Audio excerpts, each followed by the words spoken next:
Time now for the High School Notebook, brought to you by Dunkin Donuts. America runs on Dunkin', and joined as always by Paul Gotham from pickandsplinters.com. Paul, interesting kind of combination today that you might not expect between a football team and a soccer team. Explain that. Yes, Wilson High School, Hilton High School, football, soccer. There is the connection, father and son connection, and there's no coincidence that the son is as hard of a worker as he is. And tell us a little bit about it. What's the deal? So Hilton gets off and wins their first 3 games of the year. Their closest game was against Webster Schrader. Down to the 15 minutes to go, it's a tie game. Mike Ellicott pushes all the right buttons, but he sends in his backup goalie to score a goal. And sure enough, Andrew Cavuto comes in for his coach and delivers.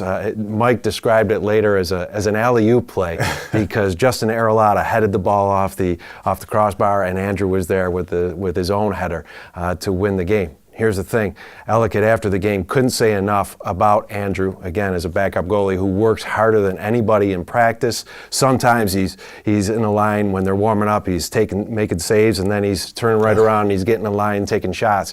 Well, there's no coincidence, because when we talk about how good Wilson's football team is, the defensive coordinator is Ron Cavuto, the father of Andrew Cavuto. So there's always that saying about great coaches have great kids, and there's no coincidence that the hardest worker on Hilton High School soccer team is the son of a defensive coordinator. Paul, it's always nice to see a kid who works hard as a backup, and it pays off for him in the end. Now, talking Wilson football, this time scoring as opposed to the defensive angle. Well, the defense also had a part of it. How about this? Wilson's football team scored 3 touchdowns in less than 9 minutes and only ran 1 play from scrimmage.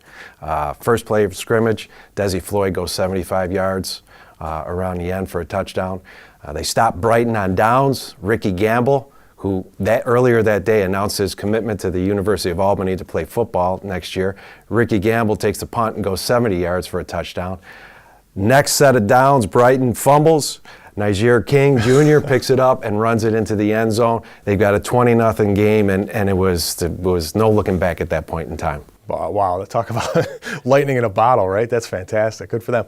Now, talking signings there, how about some other signings, talking some baseball? Well, and continued Section 5 success with our kids moving on to college. We have 4 kids now in the last month. They highlighted by sophomore Gage Zeal, who is committed now to the Miami Hurricanes, which is, after him playing for the national team and all the success he had there, now he's paving his way to his college education, which is great to see from the young man. Santino Rosso from Victor committed to Hofstra, and those are on the heels of Ben Beauchamp committing to McQuaid's Ben Beauchamp committing to go to the University of Albany, as well as Ryan O'Mara, also from McQuaid, who will now be playing at Niagara, following in the footsteps of Greg Cullen, who went from McQuaid to Niagara and was drafted this past year. So a lot of success for Section 5 baseball. Always great to hear. Always great to hear and read about it on pickandsplinters.com. Paul, thanks for joining us as always.